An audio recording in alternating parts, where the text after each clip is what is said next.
بسم اللہ الرحمن الرحیم۔ حضرت ابو برزہ رضی اللہ عنہ سے روایت ہے کہ رسول اللہ صلی اللہ علیہ وسلم نے ارشاد فرمایا، اے وہ لوگو جو زبان سے ایمان لائے ہو اور ایمان ابھی ان کے دلوں میں نہیں اترا ہے، مسلمانوں کی غیبت نہ کیا کرو اور ان کے چھپے ہوئے عیبوں کے پیچھے نہ پڑا کرو، یعنی ان کی چھپی ہوئی کمزوریوں کی ٹو لگانے اور ان کی تشہیر کرنے میں دلچسپی نہ لیا کرو، کیونکہ جو ایسا کرے گا اللہ تعالیٰ کا معاملہ بھی اس کے ساتھ ایسا ہی ہوگا، اور جس کے ساتھ اللہ تعالیٰ کی طرف سے یہ معاملہ ہوگا اللہ تعالیٰ اس کو اس کے گھر میں ذلیل کر دے گا۔ تشریح: جس قسم کے مفاسد اور جو خطرناک نتیجے چغل خوری سے پیدا ہوتے ہیں، وہی بلکہ ان سے بھی کچھ زیادہ سنگین قسم کے نتیجے غیبت کرنے اور کسی پر بہتان لگانے سے پیدا ہوتے ہیں۔ غیبت یہ ہے کہ کسی بھائی کی ایسی بات یا اس کے کسی ایسے فعل یا حال کا ذکر کیا جائے جس کے ذکر سے اس کو ناگواری اور اذیت ہو، اور جس کی وجہ سے وہ شخص حقیر و ذلیل یا مجرم سمجھا جائے، چونکہ غیبت سے ایک شخص کی رسوائی اور بے آبروئی ہوتی ہے اور اس کو روحانی تکلیف پہنچتی ہے، اور دلوں میں فتنہ و فساد کا بیج پڑتا ہے جس کے نتائج بعض حالتوں میں بڑے خطرناک اور دور رس نکلتے ہیں۔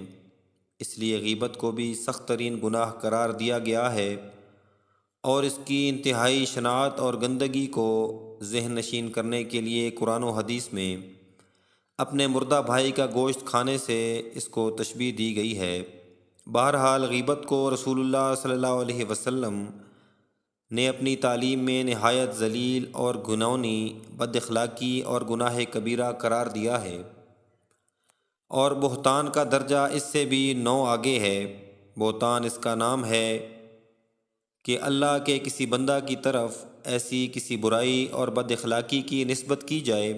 جس سے وہ بالکل بری اور پاک ہو۔ حضرت انس بن مالک رضی اللہ عنہ سے روایت ہے کہ رسول اللہ صلی اللہ علیہ وسلم نے بیان فرمایا کہ جب مجھے معراج ہوئی تو ملائے اعلیٰ کے اس سفر میں میرا گزر کچھ ایسے لوگوں پر ہوا جن کے ناخن سرخ تانبے کے سے تھے، جن سے وہ اپنے چہروں اور اپنے سینوں کو نوچ نوچ کے زخمی کر رہے تھے۔ میں نے جبرائیل علیہ السلام سے پوچھا کہ یہ کون لوگ ہیں جو ایسے سخت عذاب میں مبتلا ہیں؟ جبرائیل نے بتایا کہ یہ وہ لوگ ہیں جو زندگی میں لوگوں کے گوشت کھایا کرتے تھے،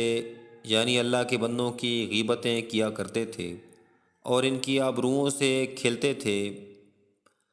حضرت ابو سعید خدری اور حضرت جابر رضی اللہ عنہ سے روایت ہے کہ رسول اللہ صلی اللہ علیہ وسلم نے ارشاد فرمایا، غیبت زنا سے بھی زیادہ سخت اور سنگین ہے۔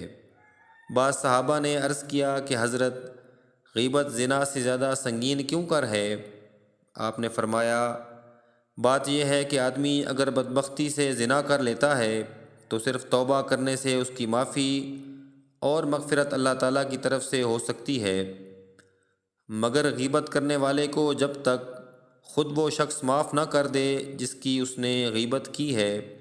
اس کی معافی اور بخشش اللہ تعالیٰ کی طرف سے نہیں ہوگی۔ حضرت ابو ہریرہ رضی اللہ عنہ سے روایت ہے کہ رسول اللہ صلی اللہ علیہ وسلم نے ایک دن فرمایا، کیا تم جانتے ہو کہ غیبت کس کو کہتے ہیں؟ صحابہ نے عرض کیا، اللہ اور اس کے رسول ہی کو زیادہ علم ہے۔ آپ نے فرمایا، تمہارے اپنے کسی بھائی کو اس طرح ذکر کرنا جس سے اس کو ناگواری ہو، بس یہی غیبت ہے۔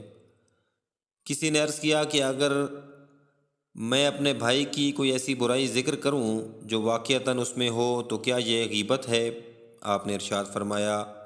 غیبت جب ہی ہوگی جب کہ وہ برائی اس میں موجود ہو،